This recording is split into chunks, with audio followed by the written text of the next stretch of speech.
दोस्तों, आपका SSC extra classes channel पर स्वागत है। जैसा कि एसएससी का एडुकेटिव पैटर्न देखा गया है, 1857 की क्रांति से बहुत क्वेश्चन पूछे गए उसमें से। तो आज मैं आपको इन शॉर्ट में तो 10 से 15 वीडियो में पूरी 1857 की क्रांति बता दूंगा। इन शॉर्ट है ये, कोई ज़्यादा इसमें ज़्यादा नहीं लिखा, जो वो सटीक लिखा हुआ जो एग्ज़ाम में आएगा।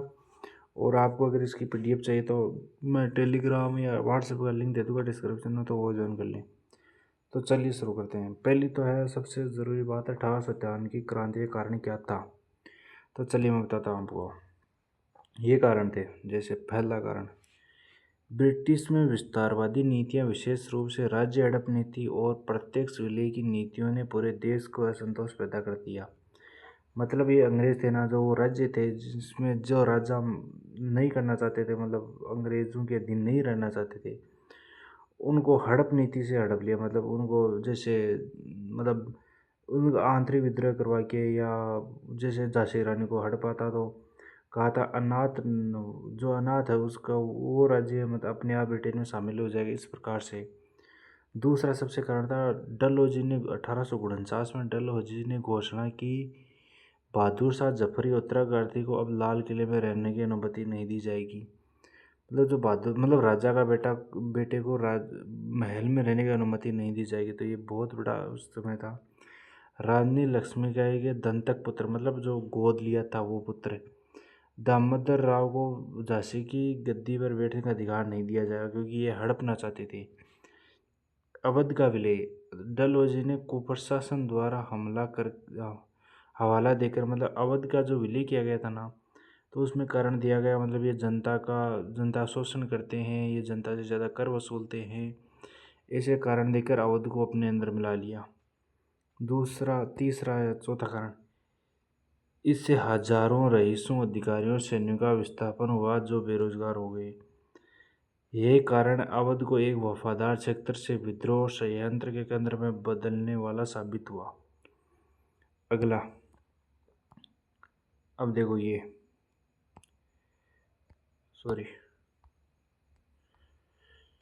धार्मिक और जातिगत शिकायत। भारतीय सिपाही थे ना, जो सेना मतलब जो अब कास्ट वाइज लड़ रहे थे, सेना के अंदर ही लड़ रहे थे, तो इस कारण ये भी था। चर्बी वाले कारतूस, वो जो मंगल पांडे था ना, जो गाय की और सुअर की जो चर्बी का यूज़ किया गया है बंदूक और कारतूस में, तो इससे भी उनको दिक्कत होने लगी जो हिंदू थे उनको। इसलिए ये भी कारण था। नई राइफल की कास्तों में चर्बी से लेपित किया गया, देखो मैंने बताया था वो ये। इन कार्डों का उपयोग करने से दांतों को काटना होता था, और माना जाता है कि यह चर्बी गाय और सूअर की चर्बी से बनी थी। इससे हिंदू और मुस्लिम दोनों धार्मिक भावनाएं हावित हुई। इस घटना ने सिपाहियों को बहुत क्रोधित किया और विद्रोह भड़काने में घी का काम किया। मंगल पांडे, 34वीं बंगाल नेटिव इन्फेंट्री हगजन एम बाग को मार डाला मार्च 1857 में। मतलब सबसे पहले विद्रोह इन्होंने किया था, मंगल पांडे ने, क्योंकि इनको सबसे पहले पता चल गया था इस बारे में।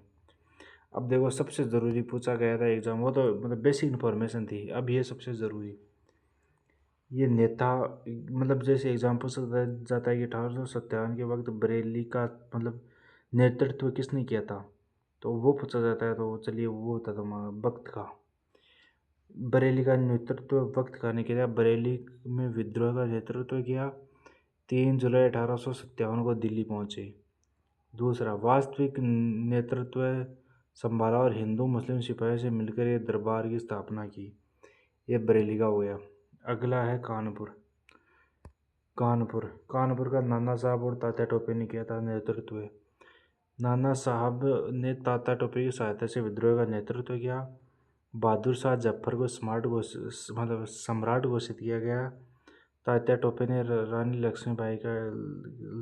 लक्ष्मीबाई की सहायता की। बाद में शिवपुरी में फांसी दी गई, मतलब तात्या टोपे को शिवपुरी में फांसी दी गई थी। नाना साहब नेपाल भाग गए।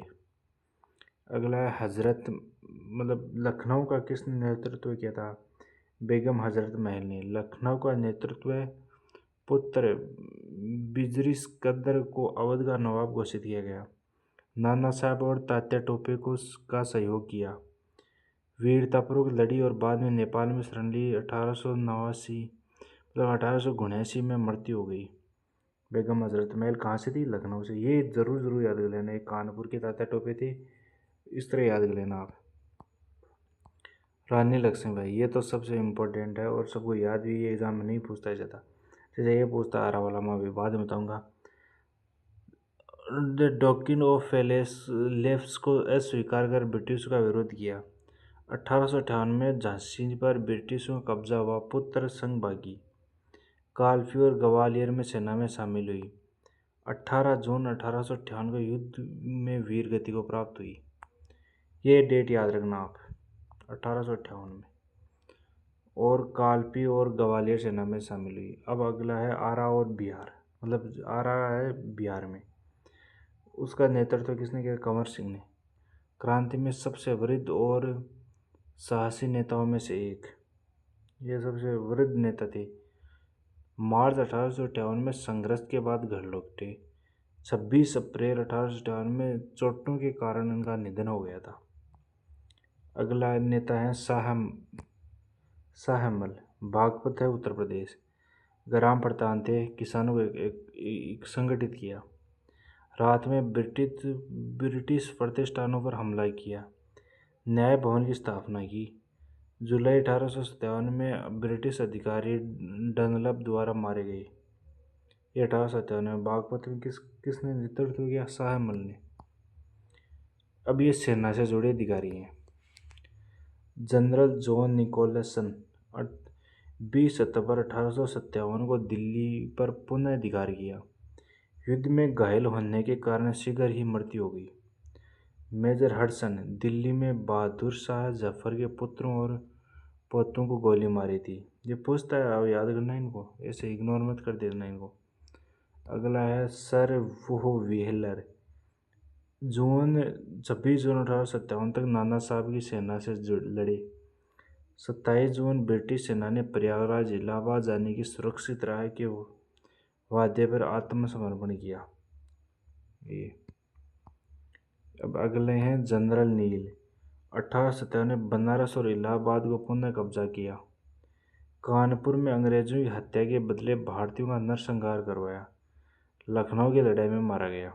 ये इनका मतलब जैसे आपको पूछता है, ये इससे पूछता है, किसने बताता हूँ मैं आपको कि 1857 में बनारस और इलाहाबाद को कब्जे पर किस अंग्रेज अधिकारी के नेतृत्व में किया गया?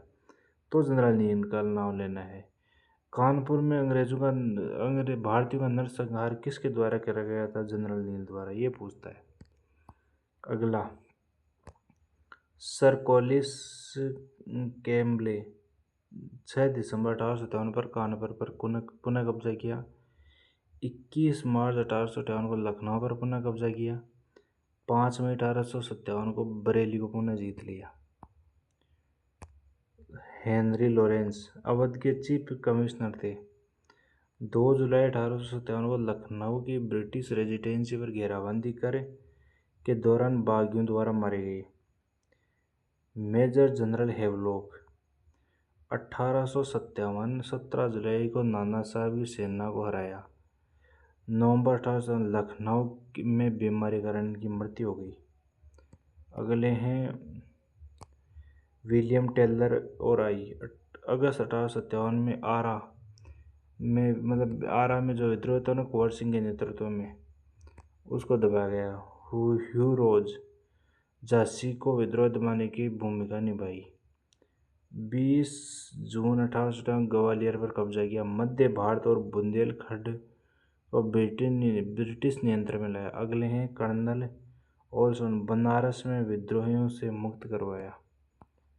ये हो गए आपके सारे, ये सारे 1857 क्रांति मैंने पूरी करा दी। आप बैंक कर याद कर लेना।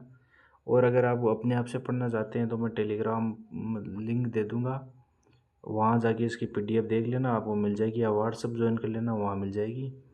और चैनल को सब्सक्राइब करें और आगे बढ़ते रहिए। जय हिंद, जय भारत।